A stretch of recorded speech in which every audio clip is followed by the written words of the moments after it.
Okay, welcome to the deep dive. Today we've got a source sent in by a listener we're going to dig into. Yeah, it's a speech transcript, Eva Vlardingerbroek at CPAC Hungary. And our plan, as always, is to walk through it together. We want to pull out the key arguments, the claims she's making. And just understand the perspective presented, within this text, sticking only to what's actually in the source. Exactly. Kind of like reverse engineering the speech, figuring out how she builds her case. Yeah. Okay, let's get started. So she kicks off by referencing an older speech, one where she made a pretty big claim. Ah, right, the one about the Great Replacement. Yeah, she says it isn't just a theory, but something she sees as reality happening now. And the core of that earlier point, which kind of sets the context here, is her argument that white people are becoming minorities in their own countries. At what she calls an exceptionally fast rate. That's her phrasing. Okay. And then she talks about what happened after she posted that speech online. Big reaction, apparently. She mentions hitting 30 million views on X in just 24 hours. Which she interprets as proof that people were, not just ready, but dying to have this conversation. Right, feeling like their concerns were ignored for, well, decades, according to her. But then there's the other side of the coin, the reaction from platforms and media. Totally different. She says the video got pulled from YouTube. And mainstream media. She mentions them calling her names fascist being one example she gives. And Reuters specifically, she says, called her speech disinformation. So her takeaway from all that is, well, a divide, isn't it? Yeah, basically that the people were ready, but the elites were not. That's her frame. It introduces this theme of a disconnect she keeps coming back to. Okay, so after setting that scene, she shifts focus to the past year, politically speaking, starting with what she calls the good news.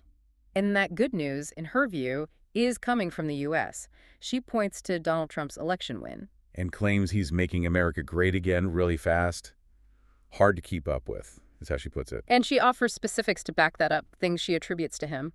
Well, the transcript mentions her citing the start of deep mass deportations, banning sex change procedures for children, and the U.S. pulling out of the World Health Organization and the Paris Agreement. And her comment on this is that it's incredible to see a leader stick to his promises and deliver. Exactly. That's the positive U.S. picture she paints. Which then leads into a really sharp contrast with how she sees Europe. This is the bad news part. Yeah, while America is supposedly having this cultural revival, Europe, she claims, is heading for total and utter destruction. Strong word. And she links this back to her previous speech again, right? Referencing issues like rapes, stabbings, terror attacks, which she attributes to migrants. And she says things have actually gotten worse in Europe since then. Which brings her to this quite striking comparison. She says Europe's situation is worse than a civil war. Right. Her reasoning, as laid out in the speech, is that in a civil war, you have two sides fighting. But in Europe now, she claims only one side is fighting. And crucially, she says that side is not us. And by us, she means the white native population of Europe. Wow. Okay. But she does say that ordinary Europeans want things to change. Yes. She claims they try using official channels, voting, political process. Yeah. No luck is her assessment. It doesn't work. And she uses the Netherlands as a case study for this, doesn't she? She does. She points out Geert Wilder's party, whose main goal is closing borders, got 25% of the vote in 2023. A significant chunk. And she says the government then brought in what they called the toughest immigration policy our nation has ever seen. But then she immediately undercuts that. Right. She claims that even with this supposedly tough policy, 130,000 immigrants still entered the country in the past year. Leading her to conclude, kind of sarcastically, so much so for the toughest immigration policy. Exactly. And she presents this Dutch situation as like a model for what's happening across Europe. What's the pattern she sees? Well, right-wing parties win votes maybe 30%, sometimes more, but not an absolute majority. So they need coalitions. Right. And that's where she says the problems really start. She outlines 3 ways these right-wing efforts get blocked, according to the source. Okay, what's the first one? First, she claims centrist parties just refuse to work with them. They label the right-wing party too extreme. So no coalition forms. What's the second outcome? Second, if a coalition does form, the policies get watered down, so much so that, in her words, nobody gets what they voted for. Compromise kills the agenda, basically. That's her argument. And the third way things get blocked, which she says is happening more and more. The legal system. Bingo. She claims the courts step in and thwart all true right-wing efforts. How? By ruling the policies violate European law or human rights. So, multiple roadblocks. Can't form government. Government waters down policies, or courts strike them down. That's the system she describes. But she takes it a step further. It's not just policies being blocked. Individuals, too. Yes, she makes this claim that the legal system is also targeting individuals at an exceptionally fast rate. Who specifically? Not just politicians or activists, she says, but even private citizens who dare to speak out against the regime. That's the term she uses, regime. And what does this targeting involve, according to her? She claims they're being targeted, arrested, prosecuted, and even sent to prison. Strong claims. Does she give examples in the speech? She gives 3 main examples to illustrate this alleged targeting. Okay, let's hear them. First is Keir Starmer in the UK. She calls him two-tier Keir. Not a fan, clearly. No. She accuses him of turning the UK into one of the most unfree countries. And the specific claim about him is that he's supposedly looking to bring in sentencing guidelines where, get this, white men will be punished harsher than women and minorities. Wow, and she has a name for that policy. She explicitly calls it apartheid in the source. Okay, that's example 1. What's next? Example 2 involves young German activists. She alleges the German government banned them from traveling to Italy. Why? Where were they going? To attend what she calls a remigration summit in Milan, a conference about deporting immigrants. And the reason for the supposed ban? She claims the government said it would damage Germany's reputation. But did they go? She says they went anyway, crossed the border, attended the conference. Oh, man. On their return to Germany, she alleges they were met by heavily armed police and detained. Just for attending a conference? That's her interpretation. For discussing subjects the elites don't want you to talk about. Okay, so Starmer's alleged policy, the German activists, was the third example. The third one is personal. About her own phone. What happened? She says she received an Apple notification warning her about a mercenary spyware attack. Spyware? What kind? She describes it as highly sophisticated government-level spyware, the kind used for counterterrorism. She claims they could access her camera, messages, files, everything. And she presents this as what? As what happens, in her words, when a perfectly normal, law-abiding citizen goes against the grain in Europe today. So those 3 examples are her evidence for individuals being targeted. Right. The alleged sentencing policy, the detained activists, and her own spyware alert.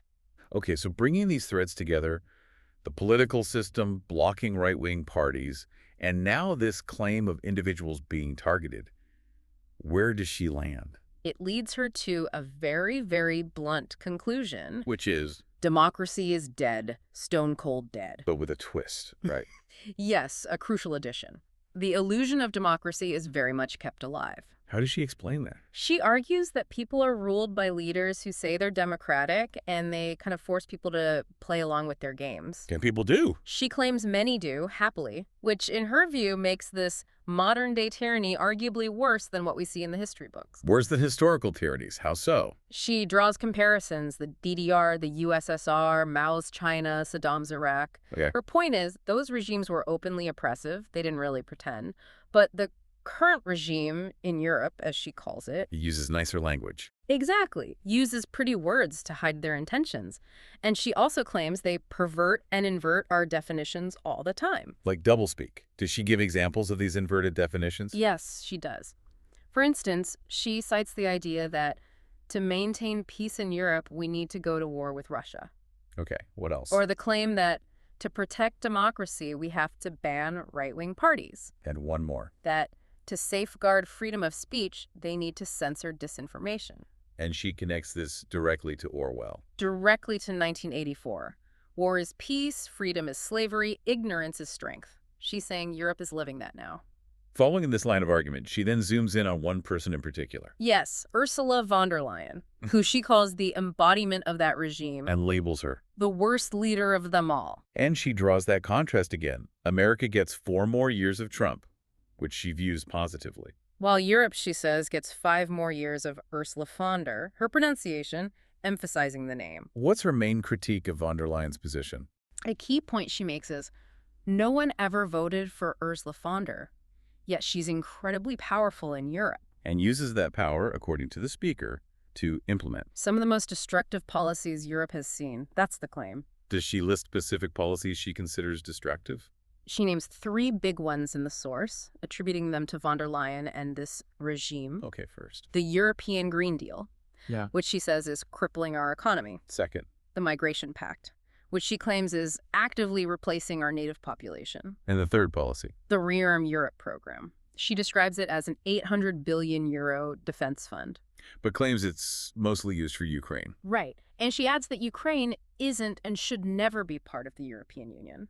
So these 3 are her examples of destructive policies from an unelected leader. And there's also a mention, isn't there, about text messages? Ah, yes. She brings up the issue of seeing von der Leyen's texts concerning a reported $35 billion Pfizer deal. Contrasting that lack of transparency, perhaps, with her own alleged surveillance. That seems to be the implication, yeah. Like kind of rules for thee, not for me point. This whole section then builds towards a very direct address, described in the transcript. Yeah, she apparently looks straight into the camera and speaks directly to Mrs. Fonder. Asking her a series of questions, like, does she think about certain people? Yes, people suffering because of her policies, generally. And more specifically? Does she think about people who have died because of the vaccine that you pushed on them that you bought behind closed doors? That's a direct quote from the source's description. Also asked about The cries of the mothers whose children were raped or murdered by immigrants that you let in. Again, quoting the source text. And farmers. Yes, farmers whose entire life's work were destroyed because you pushed the communist agenda. Finally, people struggling economically. People who cannot afford food for their children because of policies crippling our economy.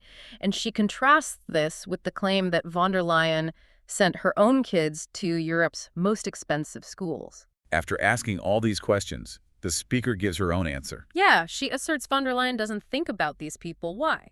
Because none of this is happening in your backyard. But the speaker herself. She says she does think about them and tells von der Leyen directly, I will not forget them. Which leads into the conclusion of the speech, a series of vows.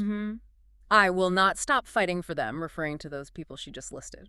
Yeah. I will not stop fighting for the truth. Oh. I will not stop fighting for my people. Ending with a promise about accountability. That the time of zero accountability will come to an end. And the final line of the speech. A callback to the U.S. section, perhaps. We will make Europe great again. Okay, so we've done our deep dive.